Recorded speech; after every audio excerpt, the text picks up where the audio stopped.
Salut à tous.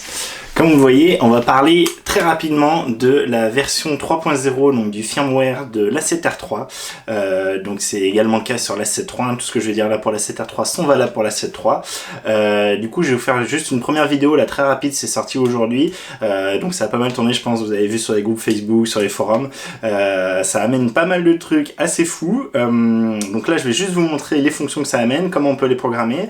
Et par contre, ce week-end, je ferai un vrai test, tester les nouvelles choses. Et on va commencer tout de suite par la nouvelle chose. C'est un véritable miracle auquel nous assistons. C'est incroyable.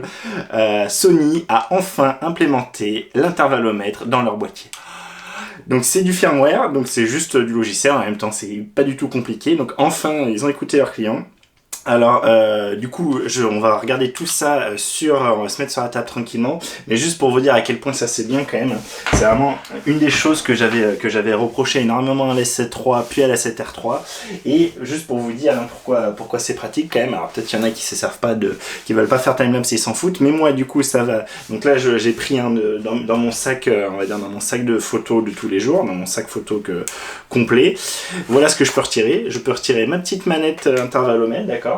Sachant que là j'avais pris que celle que je reliais, pas en plus le récepteur qu'on met sur la griffe porte-flash pour du coup pouvoir le déclencher à distance. Du coup je m'en fous, là j'avais juste besoin de ça et du câble. Donc ça m'enlève quand même ça en volume, ça en poids, plus potentiellement 2 piles. Donc là j'en ai enlevé une pour pas que ça se vide bêtement. Et sachant qu'en plus moi je prends toujours en rab au cas où. Parce que si le jour venu où on a besoin de l'intervallomètre, on s'en sert une fois par 4 mois, mais le jour où on veut s'en servir, il n'y a plus de piles. Du coup, j'avais également avec moi dans mon petit sac de piles, que j'ai pu vous montrer, dans mon petit sac d'accu que j'ai pu vous montrer dans mes What's in my bag, j'avais également ces deux accus là qui du coup peuvent gerter aussi. Donc pour vous donner une idée, cette mise à jour me permet de gerter tout ça. Donc c'est quand même pas mal, hein. C'est pas rien, c'est pas anodin. Donc rien que ça pour l'intervallomètre. Et voilà, avec d'autres trucs qui ne nécessitaient pas d'accessoires supplémentaires, mais c'est quand même bien cool qu'ils soient là. Donc en gros, on va voir rapidement. Donc il y a l'intervallomètre, il y a et surtout donc le suivi de Dieu pour les animaux. Donc on aura une petite feinte et en plus attribution du menu, de la fonction menu à un bouton personnalisé comme on veut. Alors ça, je vais vous dire un peu après pourquoi moi je trouvais ça foufou et que au final ça va pas si m'arranger que ça, mais je trouve ça quand même super qu'il ait proposé. Donc on regarde tout ça tout de suite, on se met derrière l'écran pour voir tous ensemble ce que je vais vous montrer. Ok, donc on attaque directement dans le vif du sujet. On a l'A7R3, hop, je l'allume, je vous le mets en face. On va parler de l'intervallomètre, hein, c'est la première chose que je vous ai citée. Donc vous voyez, il est dans le grand menu 1, ok, sous-menu 4 sur 14, d'accord.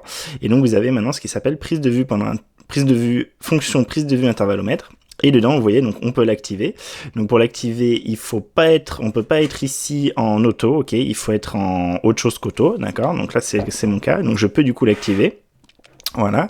Et vous voyez, donc on a plusieurs réglages. On a le temps de démarrage, d'accord. Donc si on veut mettre un retardateur, en fait.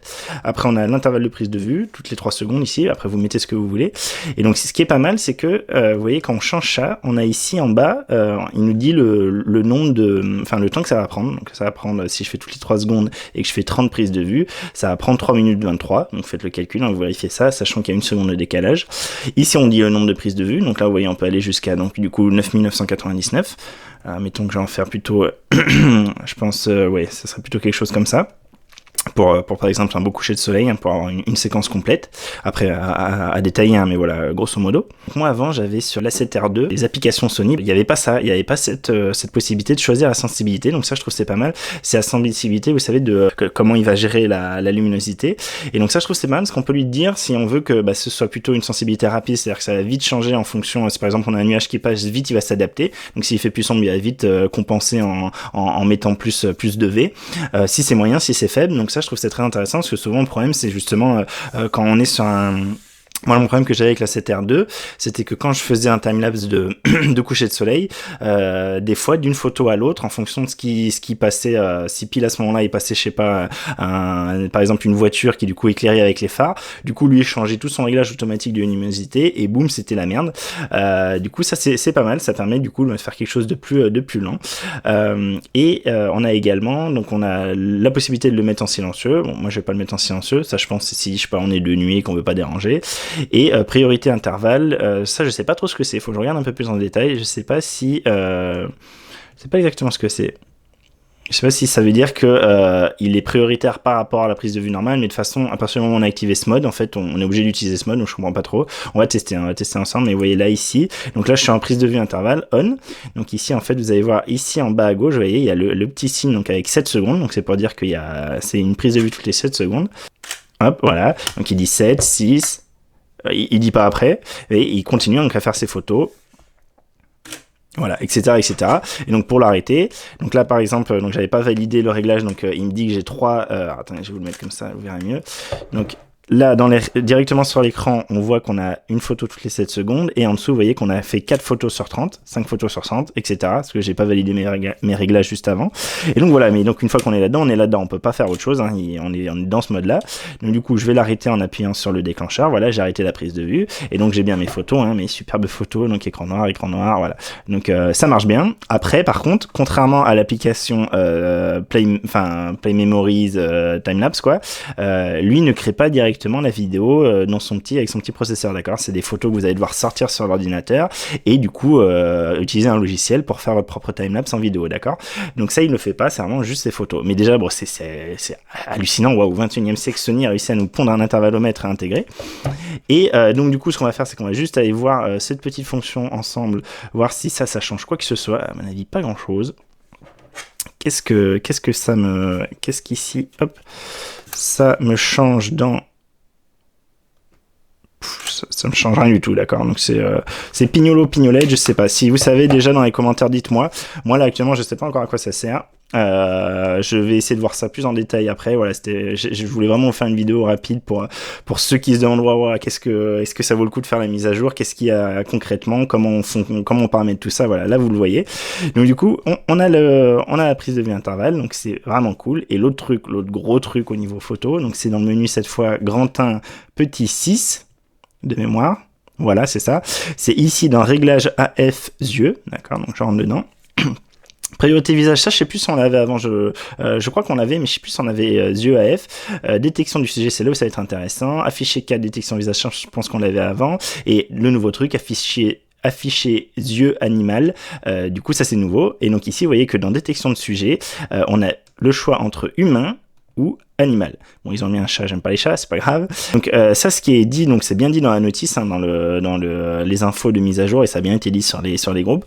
On n'a pas malheureusement à la fois l'eye autofocus, enfin l'autofocus sur les yeux pour les humains et pour les animaux. Vous n'allez pas pouvoir faire à la volée, prendre votre femme en photo et voir votre chien qui fait un truc, vous décaler à droite et prendre avec le IAF votre chien. Vous allez devoir changer de mode. Il y a vraiment un mode pour les humains et un mode pour les animaux.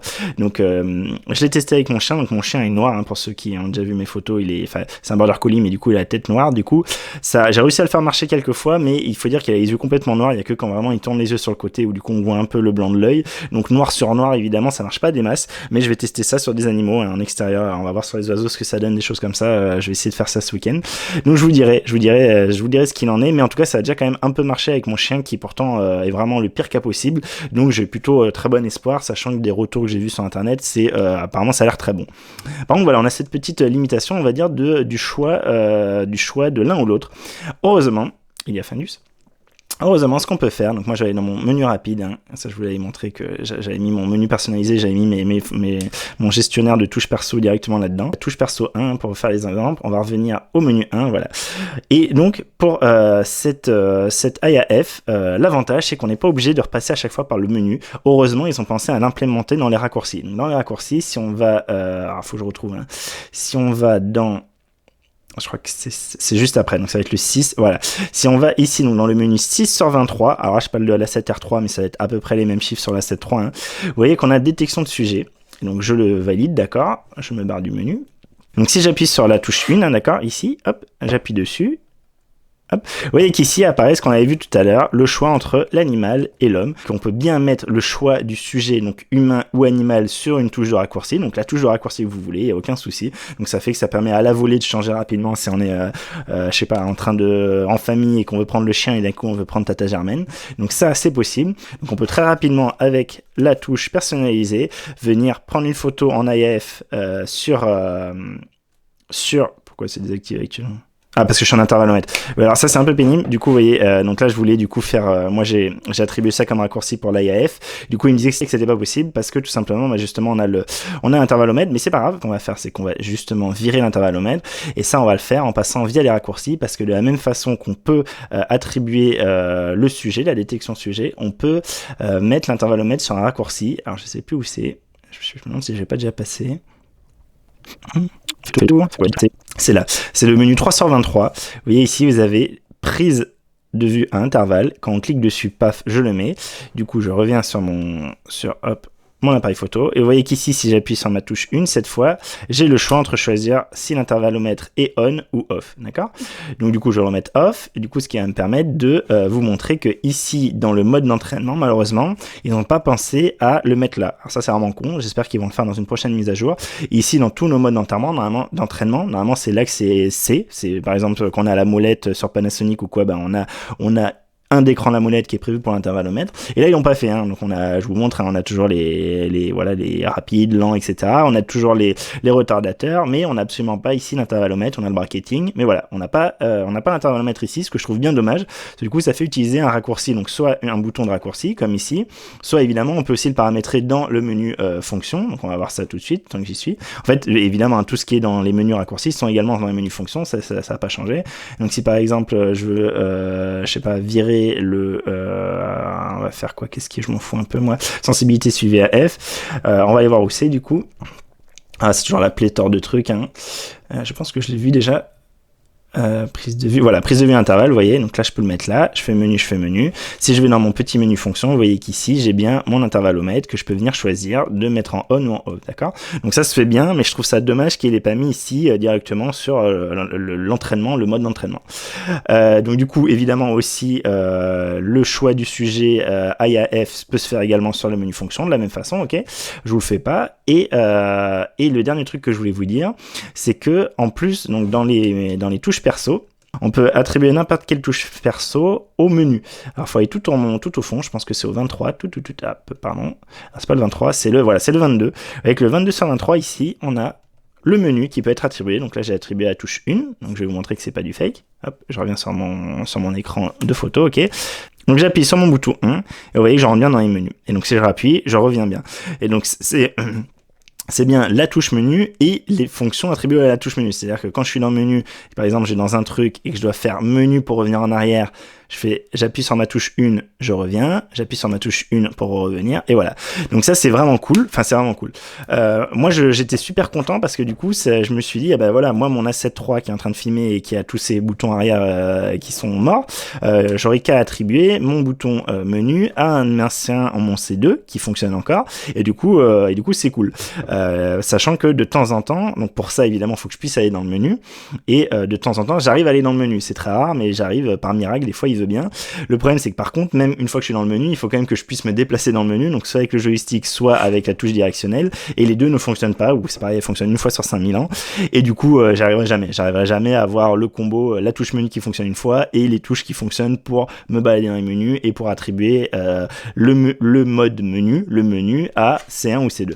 Mais il n'empêche que je trouve ça bien de laisser la possibilité. Peut-être que si vous êtes habitué à une autre ergonomie, à Nikon ou à Canon ou à je ne sais quoi, Fuji, machin, vous n'êtes pas habitué à avoir le menu là. C'est vrai que moi je trouve ça un peu bizarre du coup de devoir changer le doigt pour pouvoir appuyer. Souvent quand on est comme ça et qu'on doit aller dans le menu, on est un peu emmerdé. Vous savez, quand on a l'œilleton dans l'œil, du coup ça veut dire se retirer pour aller appuyer, machin.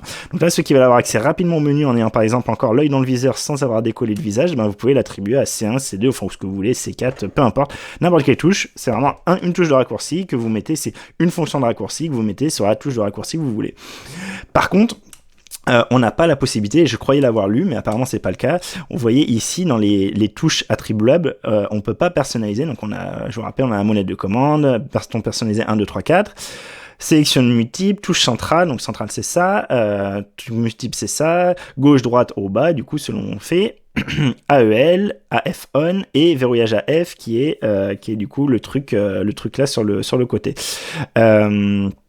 Donc vous voyez qu'on n'a pas ici, on peut pas par contre remapper le bouton menu avec une autre fonction, un autre, le personnaliser pour qu'il fasse plus menu mais autre chose, ça c'est pas possible, en tout cas pas actuellement.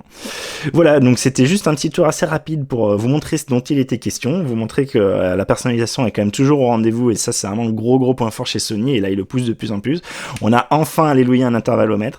Moi je vais essayer de tester tout ça ce week-end, l'IAF sur les animaux et l'intervallomètre, voir ce que ça donne en conditions réelles, voir en particulier les différences de sensibilité, si ça joue vraiment et si c'est vraiment intéressant. Donc je vais essayer de faire ça ce week-end pour vous sortir une deuxième vidéo lundi ou mardi. Je garantis rien, ça va dépendre de la météo, de plein de trucs, mais voilà. Là j'ai pas eu le temps de vraiment tester mon appareil photo en vrai, du coup je vais le faire ce week-end et dans les jours à venir. Je pourrais vous dire à ce moment-là si je vois qu'il y a eu un bug quelque part, une couille. Des retours qu'il y a eu, apparemment c'est pas le cas. Là moi en l'utilisant rapidement, j'ai pas vu le problème, mais bon faut attendre un peu plus. J'espère que cette vidéo vous aura plu. J'espère que ça aura pu vous peut-être en convaincre certains de faire la mise à jour. Moi je pense que c'est vraiment une super mise à jour. Ça en aura peut-être convaincu aussi certains de passer sur Sony. Je pense que les photographes animaliers, là, cette fonction de suivi des yeux sur animaux est quand même assez folle. Je pense que c'est une petite révolution, comme a pu l'être la IAF. N'hésitez pas à me poser vos questions si c'est vraiment de l'ergonomie comme ça, juste qu'est-ce qui peut être attribué à quoi, même si je pense avoir fait à peu près le tour. Pour ce qui est des thèses, voilà, faut que ça vienne un peu après. J'ai pas pris en main pour ça. Je voulais juste vous montrer comment ça se faisait. Donc voilà, n'hésitez pas si ça vous a plu cette vidéo à liker, à partager, à me poser vos questions si vous en avez dans la description, enfin dans les commentaires, pardon. Et je vous dis à très vite pour la prochaine vidéo sur ce que ça donne en vrai sur le terrain. J'ai hâte. Allez, salut!